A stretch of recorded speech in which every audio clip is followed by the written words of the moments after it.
أعوذ بالله من الشيطان الرجيم بسم الله الرحمن الرحيم الحمد لله رب العالمين والصلاة والسلام على أشرف المرسلين سيدنا محمد وعلى آله وصحبه أجمعين. Assalamu alaikum wa rahmatullahi wa barakatuh. Night number 24, and just a reminder to myself and to everybody not to lose focus during the even nights. Any night could be Laylatul Qadr, any night could be that special night, and as the hadith mentions, it's not about how much you do in ibadah or how long you stand in the salah. It's just about standing with sincerity. So find that moment, inshallah. May Allah grant us all Laylatul Qadr. Ameen.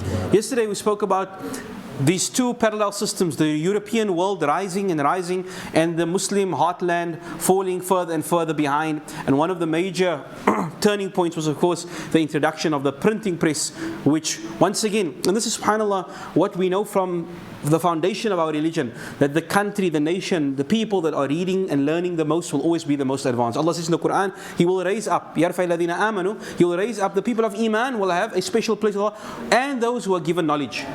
The ones who have more knowledge will always have a higher level. And so Europe starts to surpass the Muslim world in terms of learning. And so we'll talk about what's happening in Europe and what's happening in the Middle East or the Islamic Empire.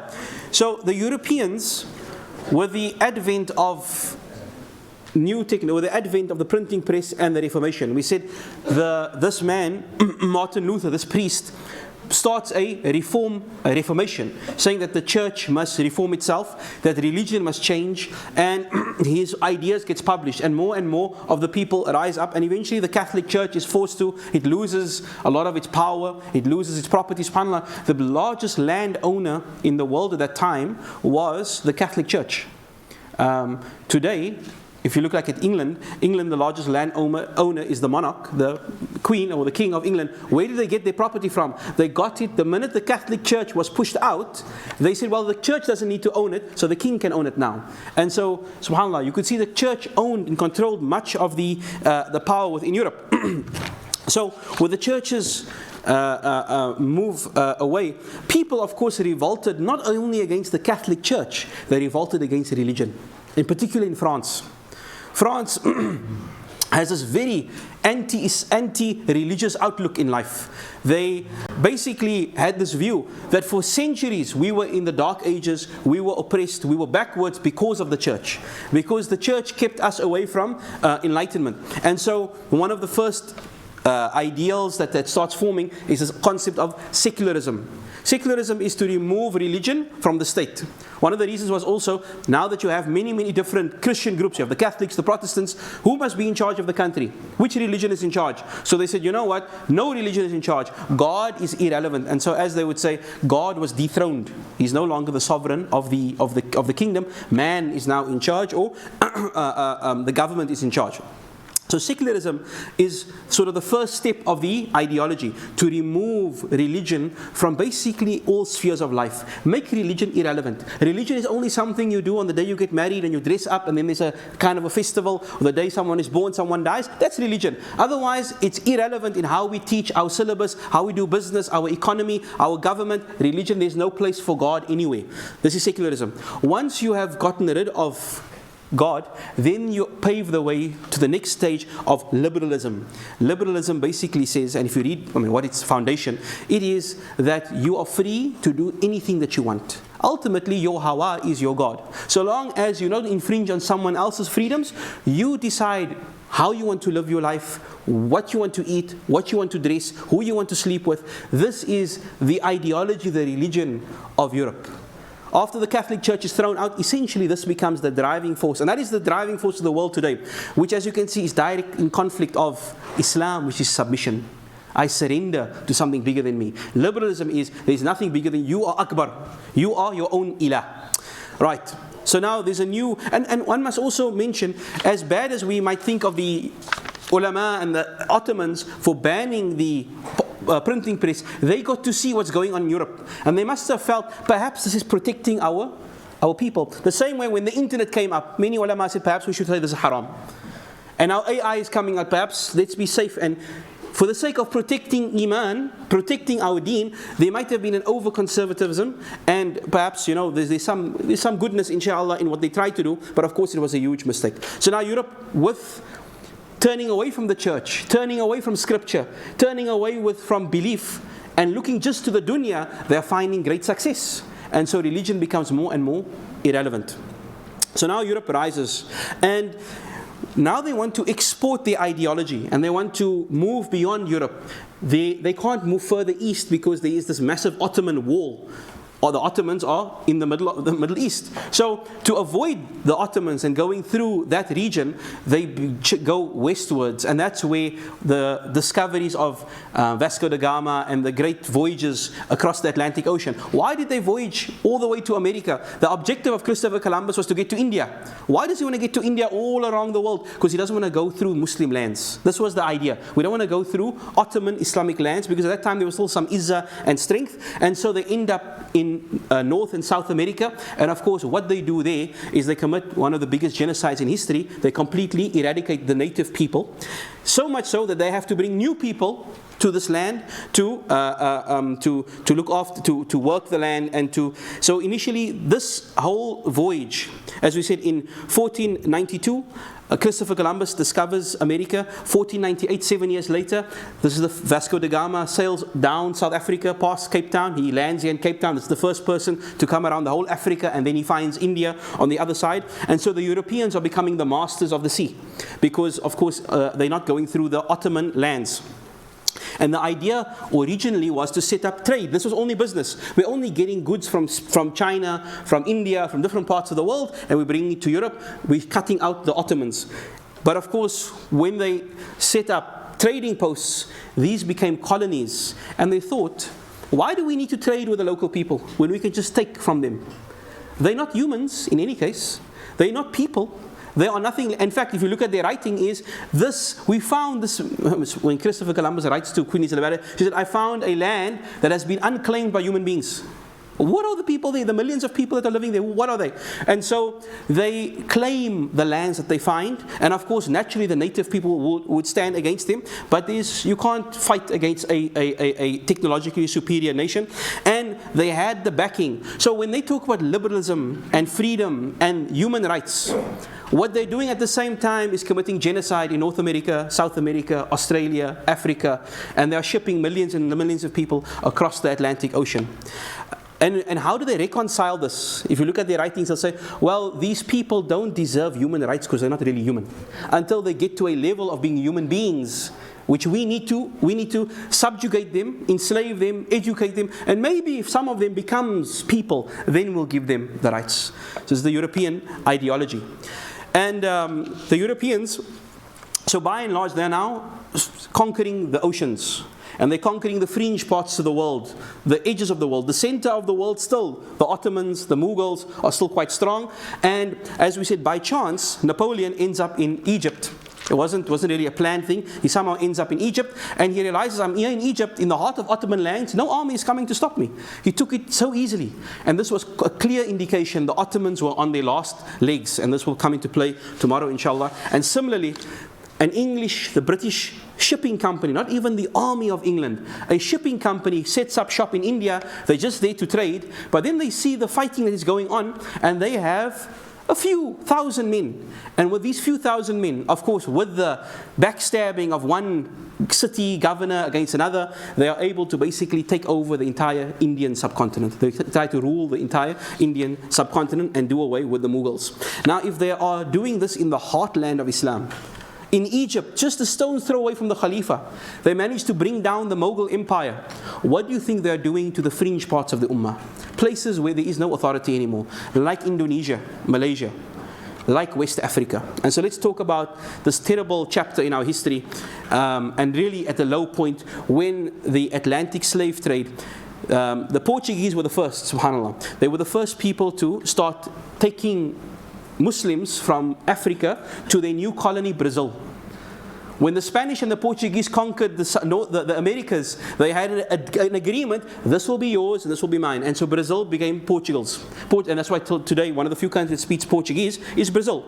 And so the Portuguese, This tiny country conquers this massive country of Brazil, and they see the land is fertile, there's a lot of opportunity for agriculture, but when you have decimated, I mean, they nicely say the local population deteriorated. What does that mean? They disappeared. They disappeared. So when the locals were gone, they're not going to farm the land, the Europeans are not going to farm the land, we need to get some cheap, free labor. And so they would bring in millions of people from West Africa, the majority of them being Muslim, free people made into slaves, and they were shipped across the Atlantic and dropped in Brazil. How many people were there? Some say 20 million, some say 60 million. Along the way, probably 30% of the people died along these voyages. I mean, there was a big woo-ha a few weeks ago about cattle that were on a ship, came around South Africa. And yes, it's bad, subhanAllah. And it's bad, of course, even animals we treat correctly. But the way they were shipping the people was worse than the way animals are shipped today. And so they bring these slaves and to Brazil, to the point where a certain region in Brazil is predominantly African Muslim. There are so many of them that there are more than the local Brazilian people, which is all tells you what happens to the local native people, and the slave masters are the minority. And so there's this interesting chapter that the biggest slave revolt in the Americas was done by Islam, by Muslims. And in the series that we talk about revival, that even in the lowest point, Islam does not give up. What you see in Gaza, everything against them, but there is something that cannot be broken with this religion, and it's called the Ramadan revolt or the Mali revolt. So what is this? What happened there? So as we said, millions and millions of about 30% of all the slaves that were taken ended up in Brazil. The majority of them were Muslim. And the area where they stayed is a place called Salvador da Bahia. Bahia, that's the land of this area, this town was called Bahia. And over time, the majority of the people were Muslims. And the Muslims there, subhanAllah, they did their best to keep their Islam alive. You find that they would congregate every opportunity they could get. They would keep big nights together. It's interesting, Mi'raj was sort of a big night for them, and they would keep Mi'raj together. Obviously, the people who were taken were children, old people, ulama, everyone was taken. So you had ulama, and ulama, are they still trying to teach the people how to read Quran? They would write down what they know of the Islamic, the Arabic alphabet, and they would still be reading Quran in their own basic way. No madrasas, no masjids, but through tradition, they would keep it alive. And what happened? This slave revolt in 1835, it happened in Ramadan. One of the shuyukh, his name was, they called him Muallim Bilal. He was a slave. He was an educated man, but he was taken as a slave. And the slaves together for years were collecting what little they could to free the Muallim. They asked the slave master, let this guy free, we'll buy him, let our Sheikh go free.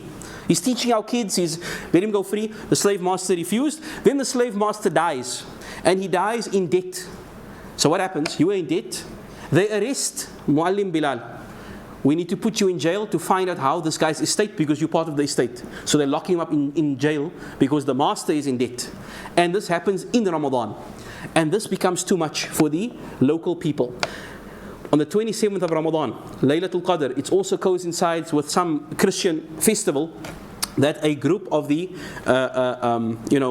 get together, they collaborate, that we are going to storm the jail and let Muallim Bilal free.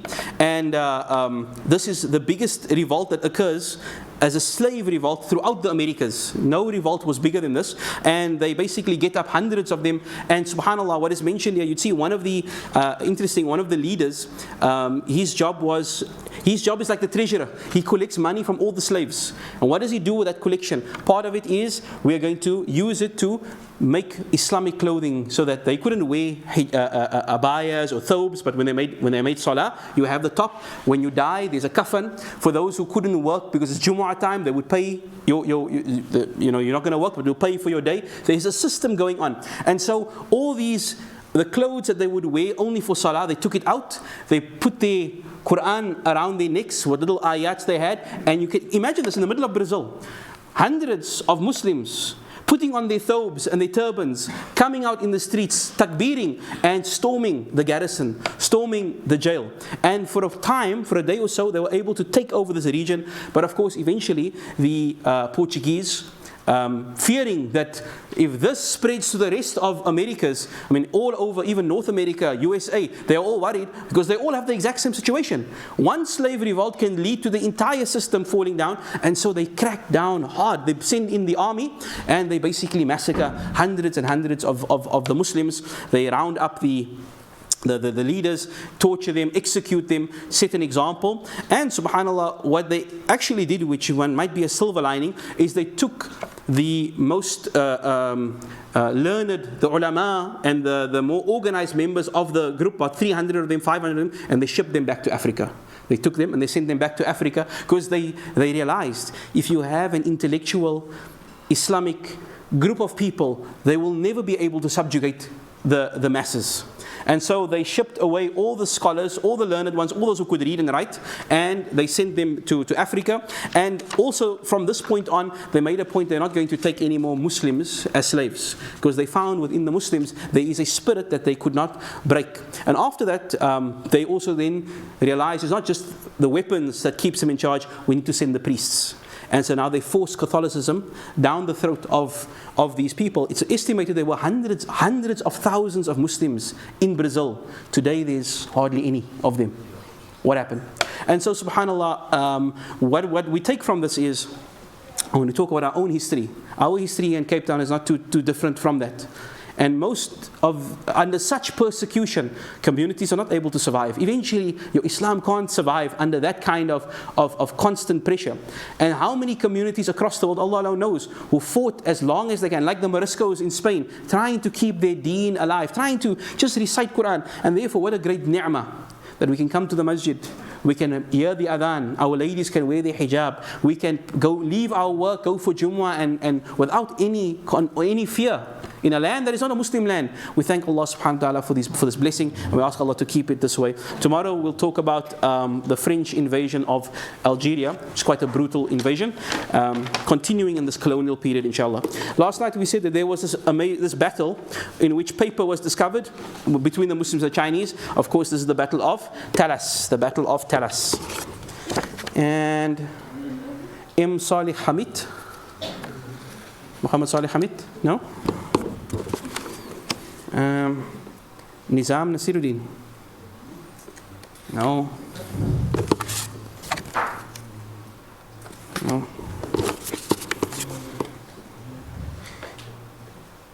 Ikra White, Ikra White, no. Okay. Thawban, it's almost your turn, huh? It's coming up. Sumaya Joha. Sumaya? Oh, she's not here. Wajdi Schroeder? Okay, Thawban, this is yours. Go ahead, Thawban, you win tonight. Sorry, Maymoon, you win tonight. Maymoon, you win tonight. Aisha Dokrat. Okay, Sister Aisha Dokrat. And Maymoon, you win tonight, inshallah. Shukran. Jazakallah. Tonight's question, what is tonight's question? In which year were the first transatlantic slave voyages completed? Which year was it? It's a bit difficult, this one. Inshallah, naqsala. Jazakallah khair. Assalamu alaikum wa barakatuh.